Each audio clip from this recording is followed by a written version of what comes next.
नमस्कार। आज हम बात करेंगे क्लास 8 का जो चैप्टर है तीसरा घात एवं घातांक, उसके कुछ नियम है। तो सबसे पहले हम क्वेश्चन करने से पहले हम उन नियम को पढ़ लेते हैं।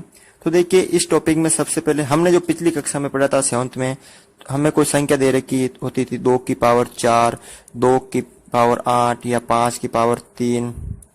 हम जब कक्षा 7 में पढ़े थे या 8 की पावर 2, तो इसको हम सरल करते हैं। 2 कितने बार है? 4 बार है। 2 कितने बार? 8 बार। 5 कितने बार है? 3 बार। 8 कितने बार है? 2 बार। इन घातों के हम गुणा, भाग ये नियम भी पढ़े थे। अब हम जो कक्षा 8 है इसके अंदर ये न पढ़कर परिमेय संख्या के बारे में पढ़ेंगे, यानी 2/3 की पावर 2 या 4/3 की पावर 5। इन संख्याओं के बारे में पढ़े और इन्हीं संख्याओं के गुणा भाग के नियम के बारे में हम पढ़ेंगे।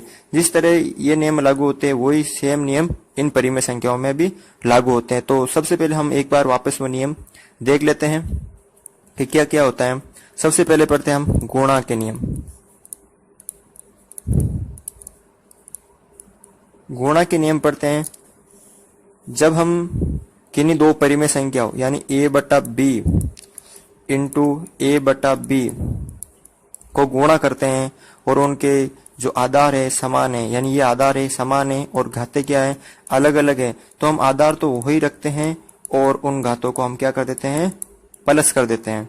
तो जो हमें प्राप्त होता है वो हमें आंसर प्राप्त होता है। एग्जाम्पल देखिए आप यहाँ पर 2/3 इसकी पावर 4 है इंटू 2/3 इसकी पावर 3 है।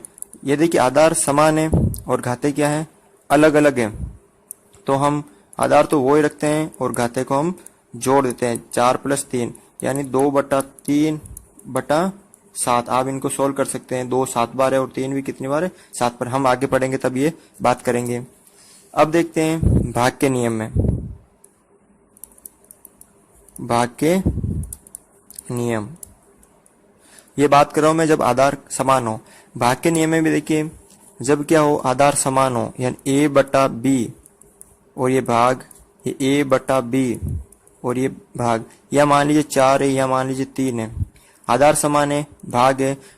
गुणा में हम प्लस करते तो भाग में क्या करेंगे? माइनस करेंगे। यानी यहाँ m और n, यानी आधार तो हम वापस वही रखते हैं और जो घाते हैं वो m-n करते हैं। ठीक है, देखिए एक एग्जाम्पल लेते हैं हम।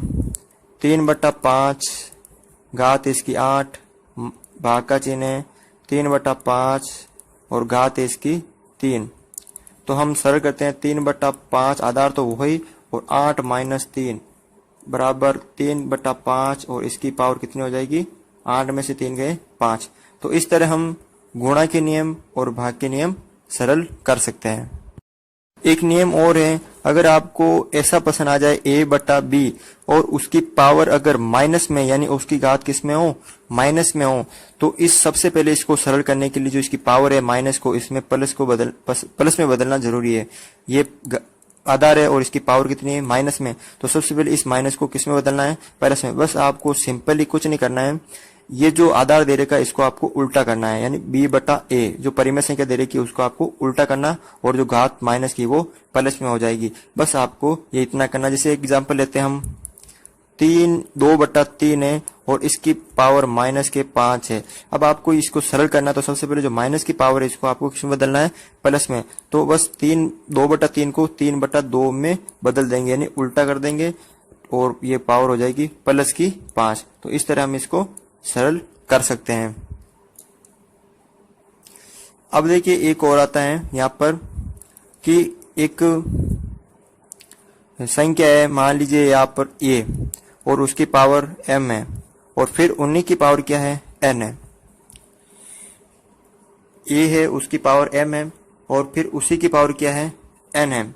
तो आप ऐसे सवाल को कैसे सरल कर सकते हैं? तो ऐसे सवाल को सरल करने के लिए यहाँ देखिए आपको इन दोनों को आपस में क्या करना होगा? गुणा, यानी a की पावर m इंटू n।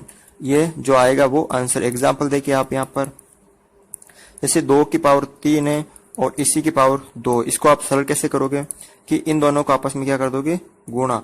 2 की पावर 3 इंटू 2 बराबर 2 की पावर कितने हो गए? 6।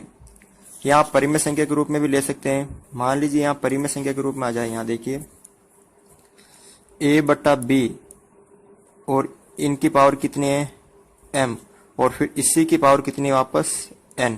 तो आप कैसे सरल करेंगे, यानी a बटा b m into n। Example देखते हैं हम, एक 2/3 एक परिमेय संख्या है, इसकी पावर 2 है और हम इसको सरल करते हैं वापस, ये 3, इसकी पावर कितनी है 3। तो जब इसको सरल करेंगे तो 2/3 और इसकी पावर हो जाएगी 2 इंटू 3, 2 इंटू 3। जब इसको हम सरल करेंगे 2/3, 3 दूनी 6, फिर आप इसको सरल कर सकते हो।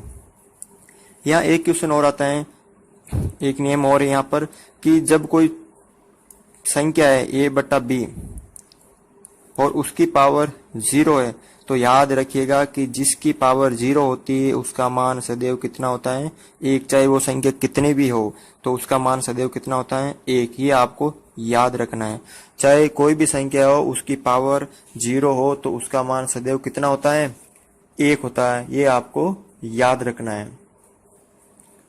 यहाँ आप परिमेय संख्या ले रही कि यहाँ सिंपल में भी दे रखा है, यानी जिसकी पावर 0 होती है उसका मान कितना होता है 1। तो आप इस तरह ये कुछ नियम मैंने जो बताए हैं गुणा भाग के, वो आप देखकर सरल कर सकते हैं। फिर हम जब ये आपको याद हो जाएंगे तो हम आसानी से क्वेश्चन सरल कर सकते हैं।